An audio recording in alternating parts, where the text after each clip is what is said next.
point within a 15-month stretch, both my parents and 14 family and friends had transitioned. A lot of people say die. I don't say die anymore. Um,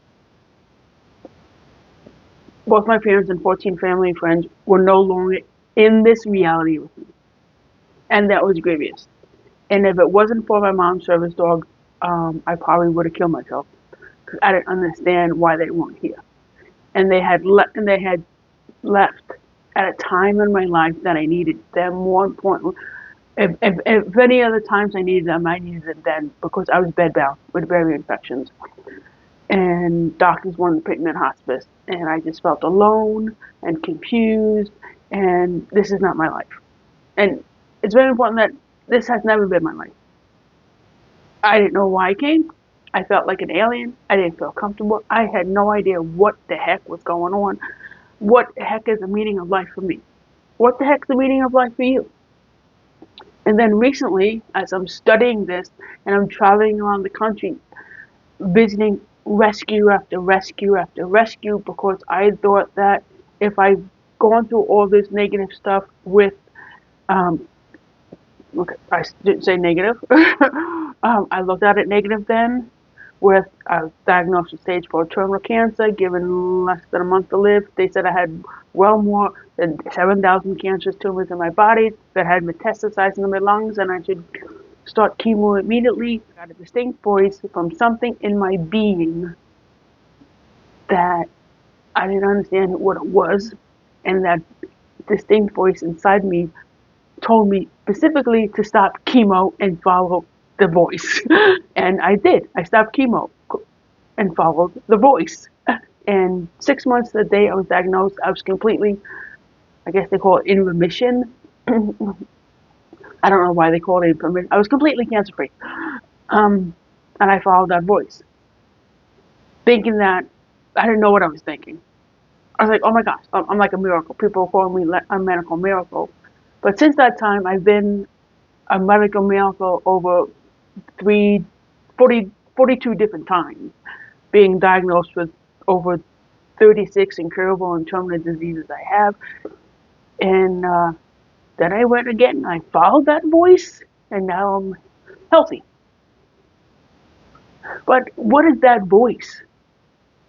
Because if I follow the voice who healed me from cancer, and I follow that voice every time I get a diagnosis of something to the doctor, I don't do anything. I just follow the voice. But what is that voice? Is that voice the meaning of life? I'm sorry, I'm jumping. Sorry, I am sorry. That's just what I do. What do we know about labels? We know that labels divide us. That's why the Lord, God, above God, and this is all connecting to God. Okay, the story is all connecting to God. So we know that God, or maybe you don't know, if you don't know God, God doesn't see bad or good. God is neutral. Everything is neutral in God, right? And I believe that the one bad thing, there's actually many negative things about the Bible. One of the negative things about the Bible is that there's too many labels in it, because what do we know about labels? Labels cause dissension. Labels cause suffering. Labels cause pain. Okay? So I am so glad my parents had raised me that way. They raised me like a normal kid, and I am a normal person. And even normal is labeled. I am a spiritual being in a physical body. So it doesn't matter what you're trying to find the meaning of life, because you know what the meaning of life is? There is no meaning in life. And the reason why I know this, because I've had the most amazing shifts the last 3 weeks than I've ever had before in my life. I mean, I've been trying to figure this all out because I found the book in my mom's library after she transitioned. And since I've been traveling around the country, visiting and trying to assist animal rescues since I got better in 2018, I thought I would be able to help with the nonprofits and the animals based on everything I've been through in those 7 years of being bedbound. I was sick. I was playing the victim. I was angry. I was upset. doctors wanted to be in hospice, they almost like they threw me out in the trash. Like when I didn't want other people to go through what I was going through.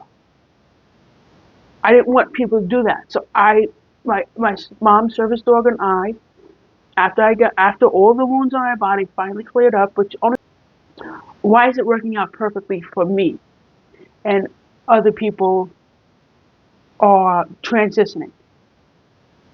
And that was the question I asked this morning when I was in meditation. All these people around me are suffering, are dying, are succumbing. And this actually hit me several years ago when there was an accident or a murder of a family. And I think the entire world was grieving for this family in Centerville and Tomball, Texas, when it was found out that a family of 3 boys and their cousin and their grandfather were murdered by an escaped convict. And I couldn't figure out if we serve this loving God, why did this happen? And it took me down a path of trying to figure this out between researching what the Bible was, what the Bible wasn't, researching of who Jesus was and who Jesus wasn't, researching who God was, is, and is not, researching every single thing I could figure out to maybe offer some assistance to this cool thing that everyone has this amazing story. And even though you don't think your story started out great, the golden nugget, the meaning of life, from the divine inside me to tell you this. The meaning of life is not the meaning of life. We are here not to have a meaning of life. We're here to we're here on this earth, in this reality, to have experiences, to have certain experiences. And and by the way, before we came here in spiritual form, before we came here in physical form, we were in spiritual form with the divine. And we chose what we were going to experience before we came. We chose the people, our families. We chose our parents. We chose our brothers and sisters. We chose what other spiritual forms that we were going to connect with in this physical form. So we chose everything. We even chose how we were going to transition back to spiritual form. So the meaning of life is that to enjoy the experiences we're having. Enjoy the experiences we're having. If you believe that we came here from the spiritual form to physical form, then we are here to experiences and help our creator or the divine, the absolute, the infinite, the almighty, the intelligent, the one that makes no mistakes. And everyone should listen to the divine, because the divine will never lead us down the wrong path. That's why when I was diagnosed with stage 4 and I was doing chemo, the divine told me to stop. And I'm sure, 100% sure, that divine tells everyone to stop. But people miss it. Even Kevin Sorbo. There's a video online where Kevin Sorbo was getting his neck cracked when he was in a chiropractor, and he heard it. He says, don't let him crack your neck. Don't let him crack your neck. But he didn't pay attention to it because he didn't know what it was, and they let him crack his neck, and then he had a stroke.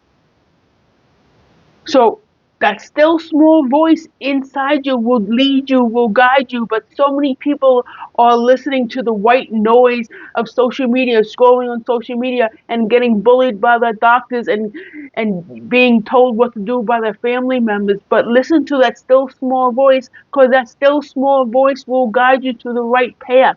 So you won't have to deal with the suffering and the pain and the minutiae and the disrespect. I do that now on. I've been doing that. Should I go to the doctor if I'm in pain? Nope. Or is there any ailments inside me? Is the nope. Just because you have a pain someplace in your body, just because you have a lump someplace in your body, don't go to the negative. Never go to the negative. Go still. Still your voice. Still your baby. Still your baby. Still be still. That's it. Be still. There's a reason they say in Psalms to be still and know. You're not so much being still and know that the divine is, I am God. You're being still so you can connect with the divine inside you. So you want to know the meaning of life? You're here to experience things and help the Lord or the God or the infinite to expand the world more, to make the world a better place. Everyone wants to change the world. Well, you change the world by starting with you. You change the world by starting with you.